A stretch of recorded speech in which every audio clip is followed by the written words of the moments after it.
ఏ సెట్నో set చేసి పాత నగలను కొత్త నగలుగా మార్చేయచ్చు కదా. ఇంతకంటే ఎక్కువ డబ్బులకి అమ్మేయచ్చు కదా మేడం.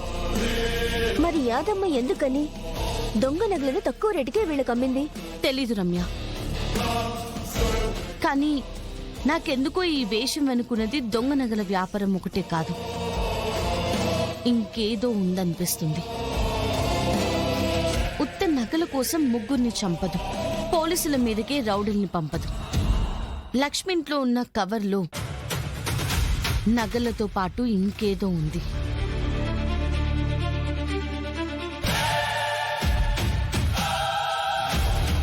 ఆ రోజు చేతికి మెత్తగా ఏదో తగిలింది, అదేంటో అర్థం కావడం లేదు.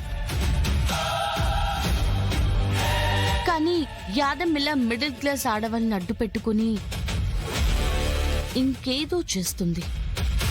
అదేంటో కనిపెడితే మనం యాదమ్మకి అగేనెస్ట్ గా ఏ ప్రూఫ్లో తీసుకుని రాలేం కదా జడి. యాదమ్మ చేసే బిజినెస్ ను కనిపెట్టడం ఎలా మేడం? మన అన్ని క్వశ్చన్స్ కి సమాధానం ఆ ఆశ్రమంలోనే ఉంది రమ్య. మనం లోపలికి వెళ్తే నిజాన్ని బయటికి తీసుకురావచ్చు.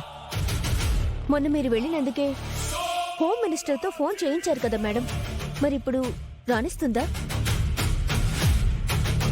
తెలిసి వెళ్తేనే కదా మనల్ని అడ్డుకోగలదు, అదే తెలియకుండా వెళ్తే?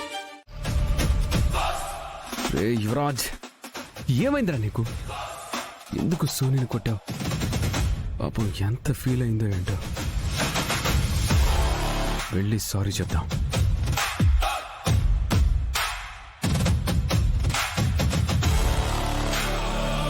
యువరాజ్, లంచ్ చేద్దామా?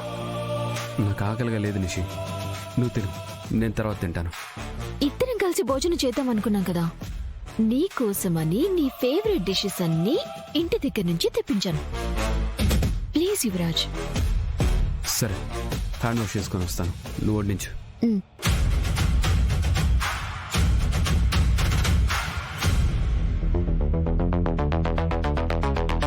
ఇదిగో తుడుచుకో, కూర్చో. నేను సోనీని కొట్టి బాధ పెట్టాను. పాపం తను లంచ్ చేసిందో లేదో. యువరాజ్, ఎక్కడికి? అక్కతో చిన్న విషయం మాట్లాడాలి, ఇప్పుడే వస్తాను, నువ్వు వడ్డించు.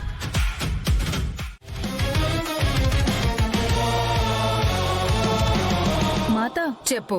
పొద్దుటి సేవకి భక్తులొచ్చారు. సరే, అందరినీ వరుసలో ఉంచండి, నేను వస్తున్నాను. అలాగే మాతా. పద్మా, మాతా, మనకి 3 ఆడవాళ్లు తగ్గారు అంటే 3 చోట్ల సప్లై ఆగిపోతుంది. అలా జరగకూడదు. ఇవాళొచ్చిన భక్తుల్లో నుంచి 3 సెలెక్ట్ చేసి వెంటనే వాళ్లతో పని మొదలు పెట్టించండి. కానీ మాతా, వాళ్ళ గురించి ఎంక్వైరీ చేయకుండా చేసే టైం లేదు పద్మా. మాల్ అందకపోతే ఏం జరుగుతుందో తెలుసు కదా. చెప్పిన టైంకి చెప్పిన చోటికి మూట వెళ్ళిపోవాలి. సరే మాతా, నేను చూసుకుంటాను. రై మాత, మీరు వెళ్ళి ఆ జేడీ ఆఫీస్ దగ్గర ఉండండి. ఆ ఆఫీస్లో మన గురించి తెలుసుకున్న ప్రతి విషయం నాకు తెలియాలి. మళ్ళీ ఫ్యామిలీని కూడా సిటీ దాటించేయండి. అలాగే మాత.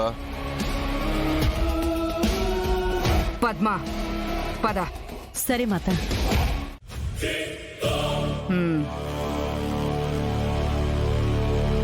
నువ్వు వెళ్ళు. ఒక్క నిమిషం ఆగండమ్మా. ఇంతమంది ఉన్నారేంటి మ్యామ్? జనాల్ని ఎంతగా నమ్మించకపోతే ఇంతమంది వస్తారు మ్యామ్. జనాలకి దేవుడి మీద ఉన్న నమ్మకంతో బిజినెస్ చేస్తుంది రమ్య ఈ యాదమ్మ. ఇక్కడికొచ్చిన అందరూ తమ కష్టాలు ఎవరో తీరుస్తారనే ఆశతో వచ్చిన వాళ్ళే. అయినా మనిషికి ఆశను మించిన శత్రువు ఇంకేముంటుంది చెప్పు? కరెక్టే మ్యామ్. మనం యాదమ్మ ఫేక్ అని ప్రూవ్ చేయకుండా యాదమ్మ నీడను కూడా తాకలేమేమో మేడం.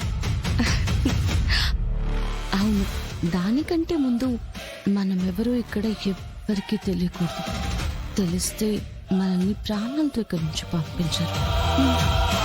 అంతలా వాళ్ళ బ్రెయిన్ వాష్.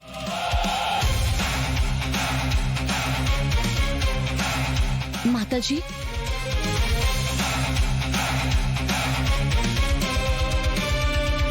చెప్పండి, మీ సమస్య ఏమిటి?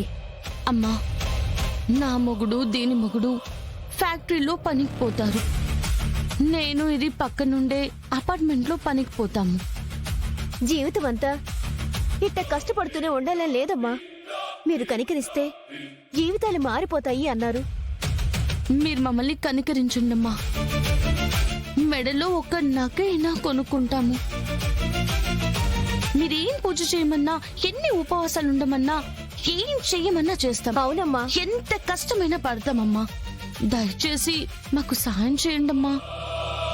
ఈ దరిద్రంలో బతకడం కంటే చావడం నయం అనిపిస్తుందమ్మా.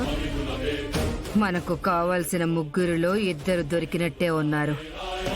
మీ సమస్య నాకు అర్థమైంది. దీనికి పరిష్కారం పూజలు చేయటం కాదు. మరి పద్మ, చెప్పండి మాత. పద్మ నా శిష్యురాలు. మీకు అన్ని వివరంగా చెప్తుంది. విన్నాక ఏం చెయ్యాలో మీకే అర్థం అవుతుంది. గుర్తుపెట్టుకోండి, డబ్బొస్తే దానితో పాటు చాలా కష్టాలు కూడా వస్తాయి.